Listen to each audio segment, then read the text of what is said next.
안녕하세요, 여러분. 놀라운 코스모스로 떠나는 여정에 함께하게 되어 기쁩니다. 여러분이 생각하는 별과 은하수로 가득 찬 우주가 아니라 인간의 내면, 바로 영적인 세계에 대한 이야기입니다. 지금쯤 신을 믿지 않는데 어떻게 영성을 논할 수 있지? 라고 생각하실지도 모르겠습니다. 네, 바로 그 이야기를 오늘 나눠보려고 합니다.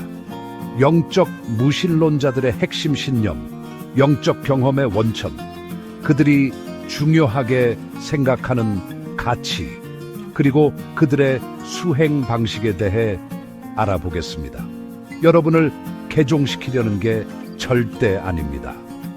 단지 우리 바깥에 있는 광활한 우주와 우리 안의 내면 세계에 대한 이해를 넓히고자 합니다. 자, 마음의 준비되셨나요? 시작합니다. 영적인 무신론자들은 마치 우리가 이해하는 우주처럼 매우 다양합니다. 하지만 이들을 하나로 묶는 공통점은 모든 것을 지배하는 초자연적인 신이나 창조자의 존재를 부정한다는 것입니다. 꼭두각시 인형처럼 우리의 운명을 조종하는 존재는 없다고 믿는 것이죠. 대신 이들은 우주에 대한 과학적 이해에서 위안과 경외심을 찾습니다. 마치 치올콥스키가 자신의 계산에 의존했듯이 이성과 증거에 의지하는 것이죠. 그렇다고 해서 이들이 차갑고 냉정하다고 생각할 수도 있겠지만 전혀 그렇지 않습니다. 마치 가가린이 우주에서 지구를 보고 아무런 감흥도 느끼지 못했다고 말하는 것과 같죠. 이들은 우주와 깊은 유대감을 느끼고 자연에 대한 경외심을 갖고 있으며 인류에 대한 깊은 존중을 표합니다. 마치 프리슈비니 숲속에서 영감을 찾았던 것처럼 말이죠. 바로 이러한 연결, 거대한 우주 속에서 우리의 위치에 대한 이러한 이해가 목적의식, 경이로움, 그리고 일상을 초월하는 감각을 가져다 줍니다. 레리흐의 그림에서 산들이 하늘에 닿는 것처럼 말이죠. 하늘에서 답을 찾는 것이 아니라 우리 내면과 외부를 바라보며 존재 자체의 신비와 장엄함을 받아들이는 것입니다. 튜체프가 쓴 것처럼 말로 표현된 생각은 거짓이다. 자, 그렇다면 신적인 존재 없이 이러한 경외감과 황홀경은 어디에서 오는 걸까요? 많은 영적 무신론자들에게 자연은 가장 깊은 영감의 원천입니다. 산 정상에 서서 밤하늘의 별을 바라보거나 바다의 장엄함을 느껴보세요. 이러한 경험들은 말로 표현할 수 없는 경외감과 경이로움, 그리고 우리 자신보다 훨씬 더 큰 무언가와의 연결감을 불러일으킵니다. 마치 설악산 천불동 계곡에 서 있는 듯한 웅장함을 느낄 수 있죠. 그리고 자연만이 영감의 원천은 아닙니다. 예술, 음악, 문학에 대한 우리의 감정적인 반응을 생각해 보세요. 인간 정신에서 탄생한 이러한 창조적인 표현들은 시간과 문화를 초월하여 공통된 인간 경험과 우리를 연결하는 깊은 영적 감정을 불러일으킬 수 있습니다. 도스토옙스키의 말처럼 아름다움이 세상을 구원할 것입니다. 마치 김소월의 시에서 느껴지는 한과 같은 감정이죠. 명상과 마음 챙김 같은 수행도 있습니다.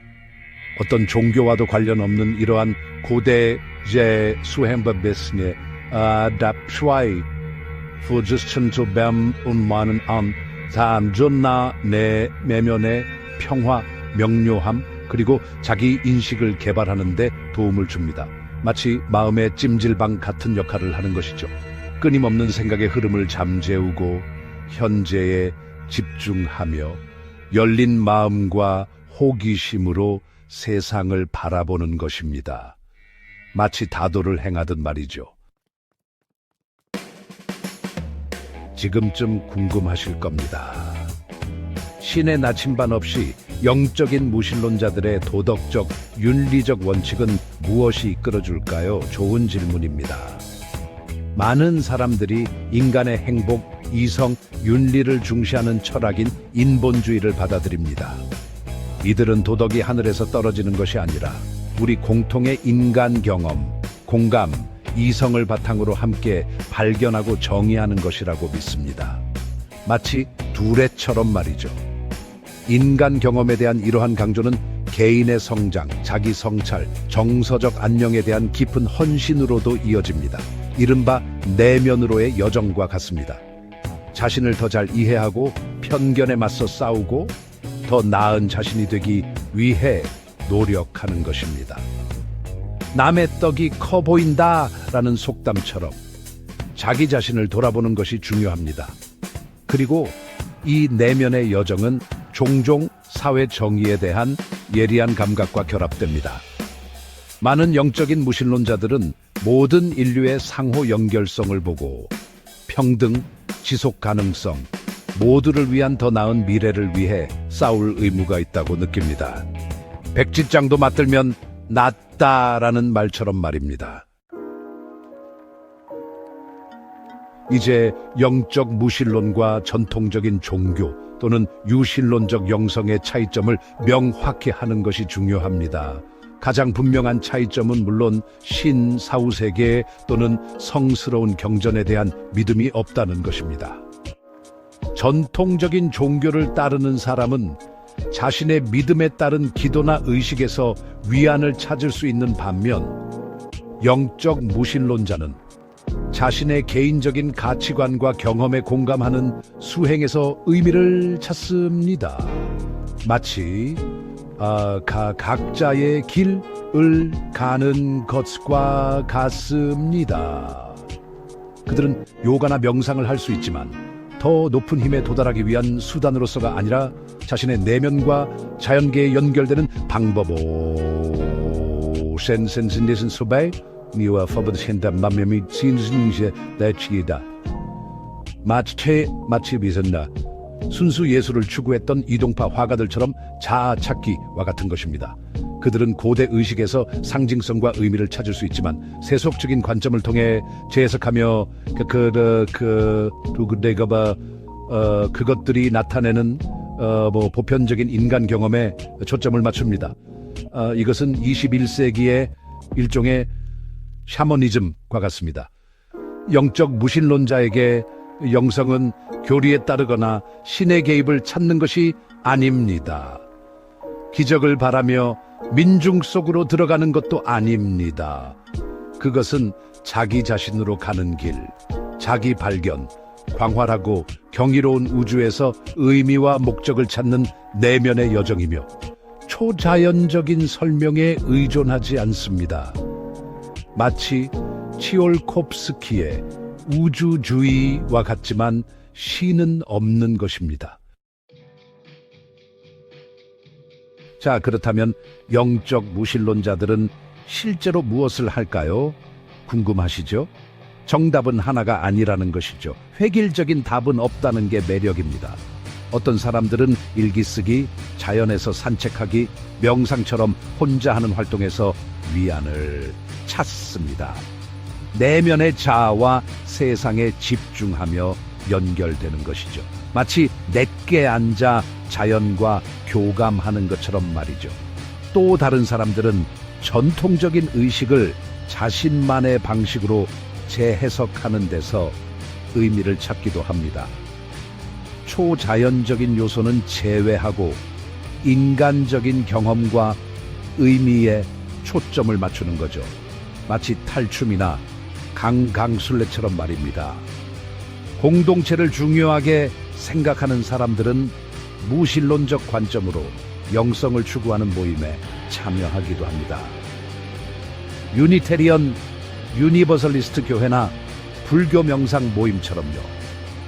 다양한 배경의 사람들이 모여 각자의 영적인 경험을 나누고 서로의 여정을 지지하는 모습은 마치 친목계 같기도 하죠. 다만 영적인 성장이라는 공통 관심사를 중심으로 한다는 점이 다릅니다.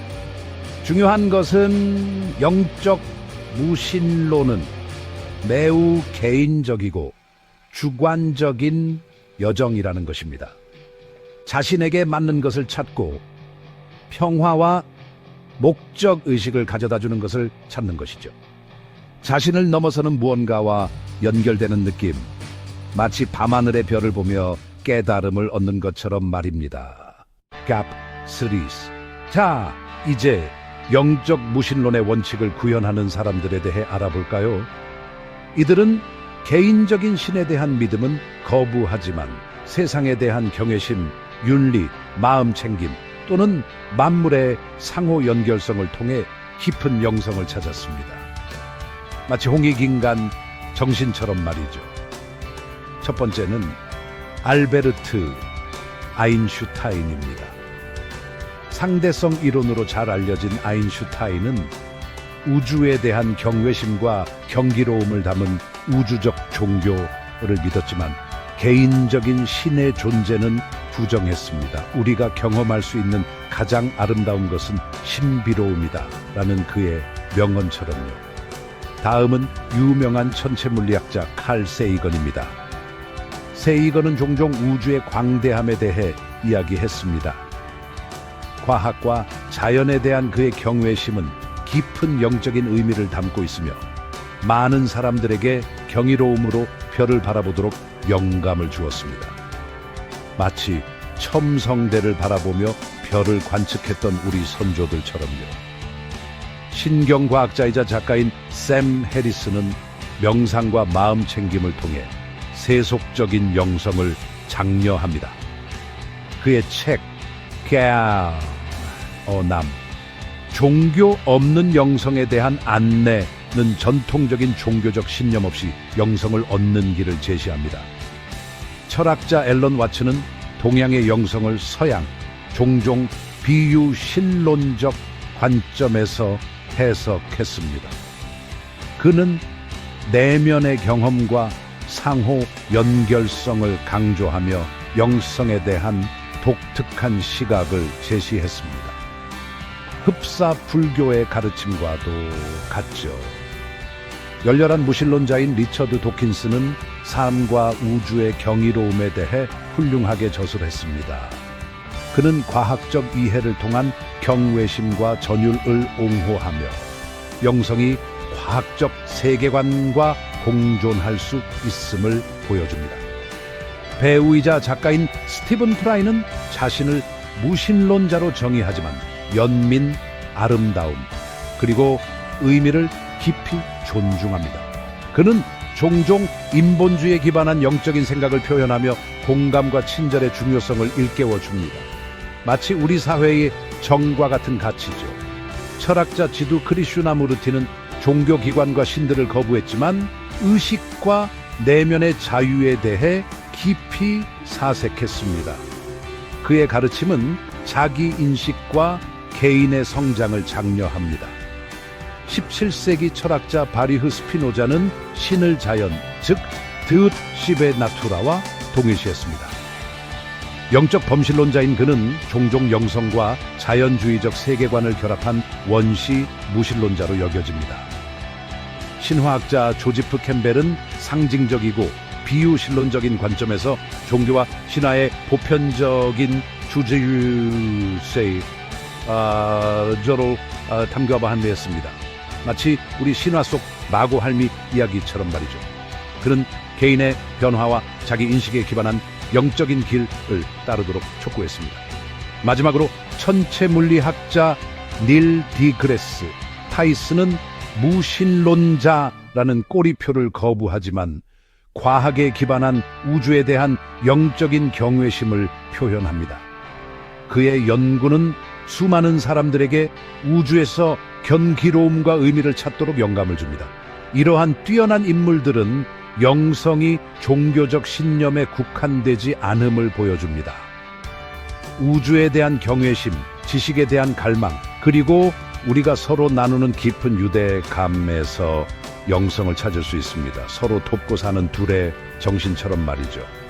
이들은 호기심, 연민, 그리고 경이로움의 실로 역근 풍부하고 다채로운 테비스트리와 같은 영적인 삶을 살아갈 수 있다는 것을 보여줍니다. 갑 스리스. 이제 우리 안의 우주를 받아들이며 여정을 계속해 봅시다. 영적 무신론의 세계로의 여정을 마무리하면서 여러분이 경이로움과 새로운 가능성을 느끼셨기를 바랍니다. 우리가 우주의 지렛대를 조종하는 신을 보지 못한다고 해서 깊은 경외감을 느끼지 못하고 삶의 의미를 찾지 못하고 세상과 연결되지 못한다는 것을 의미하는 것은 아닙니다. 마치 밤하늘의 별을 보며 감탄하는 것처럼 말이죠. 사실 저는 미지의 것을 받아들이고 우리 자신의 지성과 공감에 의지하는 것이 이 여정을 훨씬 더 깊이 있게 만든다고 생각합니다. 마치 깊은 산 속에서 자아를 찾는 것처럼요. 만약 이 탐구가 여러분의 호기심을 자극하고 존재의 본질에 대해 시사를 사스니가라 프리제스 스바게라고 이루 한다라 했다면 친구 여러분, 우리는 진정으로 우주적인 무언가를 성취한 것입니다. 좋아요를 누르고 공유하고 구독하여 더욱 흥미진진한 지적 모험을 놓치지 마세요. 다음에 또 만나요. 계속해서 위를 바라보고 질문하고 자신만의 진실을 찾으세요. 마치 홍익인간의 정신처럼 말이죠. 모두에게 평화와 사랑을.